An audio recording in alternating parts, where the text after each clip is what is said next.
দর্শক বন্ধুরা, আপনারা প্রায়ই আমাদেরকে জিজ্ঞেস করেন যে দাদা ট্রান্সফার নিউজ কোথায়, ট্রান্সফার নিউজ কোথায়। আমরা বিভিন্ন সময় আপনাদেরকে উত্তর দিয়েছি যে যখন সঠিক খবরটা আমরা পাবো তখন কিন্তু আপনাদের সাথে শেয়ার করবো, এবং সেটাই গতকালও করেছিলাম। আজকে তারই আপডেট নিয়ে আপনাদের কাছে চলে এসেছি, এবং একাধিক সময় কথা হচ্ছে সিংদের নিয়ে। সিং ইজ কিং, সেটা নিয়ে কিন্তু বেশি কথা হচ্ছে। এবং গতকালই মোহনবাগান সুপার জায়ান্ট, তার যখন রেজিস্ট্রেশন ব্যান উঠে গেছে, তারপর তাদের সোশ্যাল মিডিয়া একটা ভিডিও, বেশ তারা একটা ভিডিও ছেড়েছে, সেখানে সিংহের ছবি, যেখান থেকে অনেকটাই স্পষ্ট অনেকে ভাবছিলেন যে তাহলে কোন সিং আসছেন। যে সিংদের নিয়ে কথা হচ্ছে তাদের মধ্যে আমার একজন তো সেই কিশোর কুমারের লুকোচুরি ছবির বিখ্যাত গান মনে পড়ছে, সিং নেই তবু নাম তার সিংহ। একদম এক্সট্রা টাইম।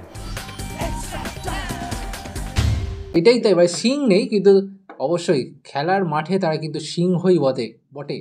একজন হলেন সাইড ব্যাক অভিষেক টেকচাম সিং, এবং অপরজন হলেন মেহতাব সিং। এই দুই ফুটবলারকে নিয়ে মরশুমের শুরু থেকে, মানে এখনও যদিও মরশুম শুরু হয়নি, কিন্তু গত কয়েক মাস ধরে যে আলোচনা চলছে, ইস্টবেঙ্গল না মোহনবাগান কে নেবে, দর কষাকষির যে খেলা চলছে, নিঃসন্দেহে বলা যায় যেন পুরনো দিনে সেই ট্রান্সফার নিউজগুলোকে আবার ফিরিয়ে আনছে। সাইডটা প্রথমেই আমরা আসবো অভিষেক টেকচামের বিষয়, যে কারণ এই সাইড ব্যাককে নিয়ে যে খবর সামনে এসেছিল, বিশেষ করে আমাদের ভারতীয় দলের হেড কোচ মানোলো মার্কেস যেভাবে কার্যত, আমি ওয়ার্ডটা ইউজ করতে চাই সাইডটা, তোমার অনুমতি নিয়ে, ম্যানিপুলেট করছিলেন যেভাবে তার দলে, অনুমতি দিলাম।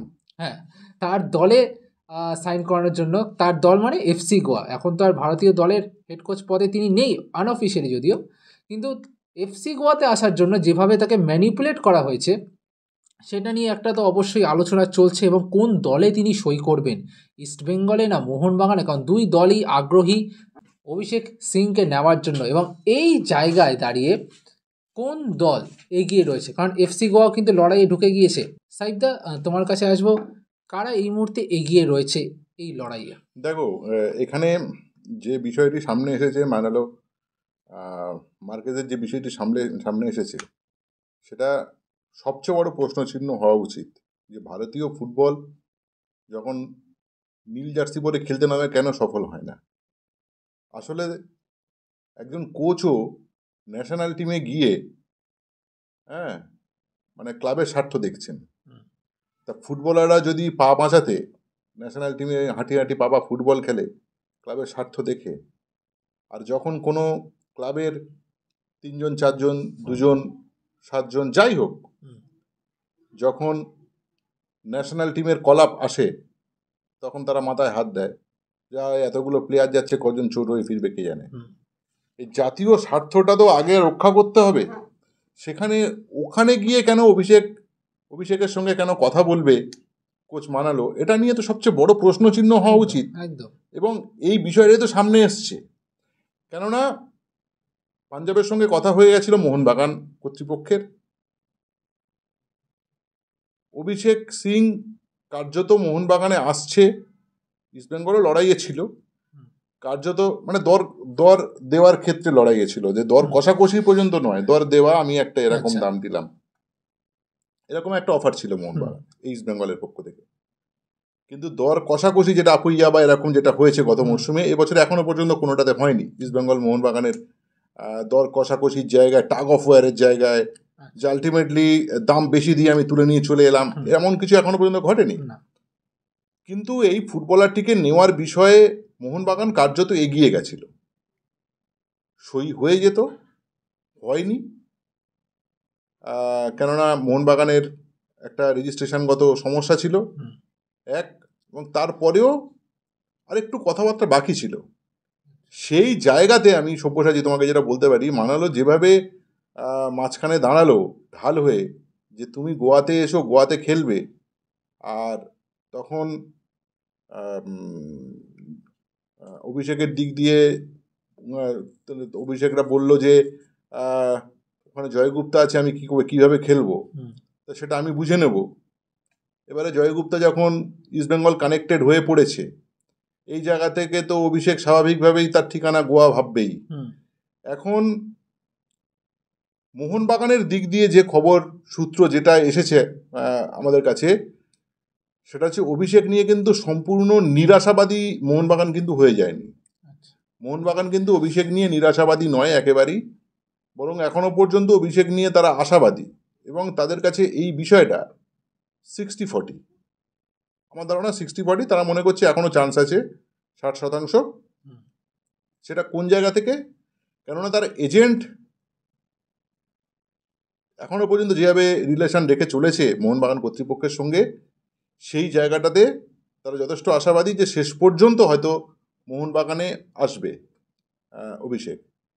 এবারে ইস্ট বেঙ্গলে কানেকশানটা কেন সমস্যা? ইস্ট বেঙ্গলে যেহেতু জয়গুপ্তা কানেকশান তৈরি হয়েছে এবং সেটা প্রায় শেষের দিকে, সেহেতু ইস্ট বেঙ্গলে অভিষেকের যাওয়ার ক্ষেত্রে একটু সমস্যা আছে। বেশিরভাগ চান্সটা হচ্ছে মোহনবাগানে আসার। তাহলে 3 নম্বর বিষয়টা কি দাঁড়াচ্ছে?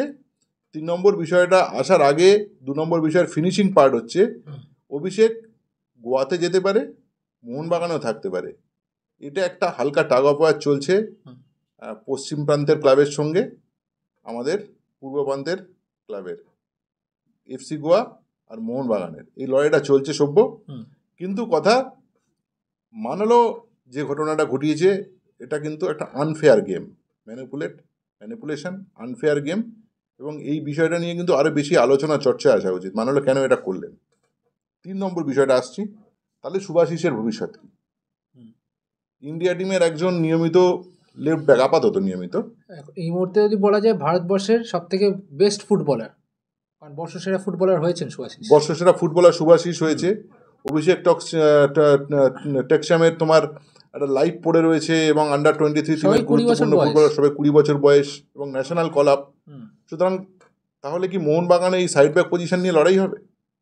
এটা একটা প্রশ্ন ফুটবলিং যুক্তিতে থাকবে। আমারও এই প্রশ্নটা ছিল। তা সেই প্রশ্নের যে উত্তরটা আমি মোহনবাগানের দিক দিয়ে পেয়েছি, সেই বিষয়টা হচ্ছে অভিষেক নয়, ওই পজিশনটা কিন্তু শুভাশিসের। শুভাশিস অল টাইম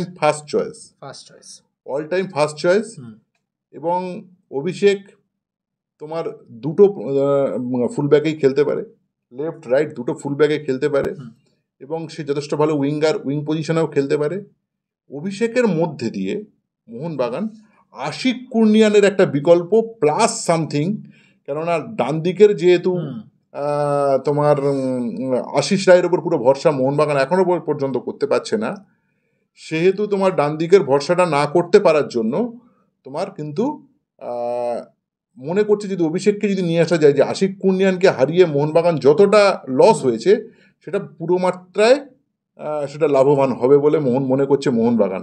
সুতরাং মোহনবাগান কিন্তু এই বিষয়টা অভিষেককে নিয়ে কিন্তু যথেষ্ট ইতিবাচক, কিন্তু ওই যে বাদ সাধলেন মানালো একেবারেই। এবং এটা খুবই হতাশাজনক। আমরা যখনই ভারতীয় ফুটবল নিয়ে কথা বলি, ভারতীয় ফুটবলের উন্নতি নিয়ে কথা বলি, সেখানে যদি একজন কোচ তার দল নিয়ে, তার ক্লাব নিয়ে যদি বেশি ভাবনা চিন্তা করেন জাতীয় দলের স্বার্থ থেকে, তাহলে সত্যিই সেটা খুব হতাশার। এবং লাস্ট অবধি অভিষেক টেকচাঁদ সিং তিনি কোথায় যাবেন তিনিই ঠিক করবেন। কারণ হ্যাঁ, যেটা সাইফদা বললো এক্ষুনি, যে মোহনবাগান অবশ্যই শুভাশিসকেই ফার্স্ট প্রেফারেন্স রাখবে। সেক্ষেত্রে অভিষেক টেকচাঁদ হয়তো ব্যাকআপ হিসেবেই তাকে ব্যবহার করা হতে পারে।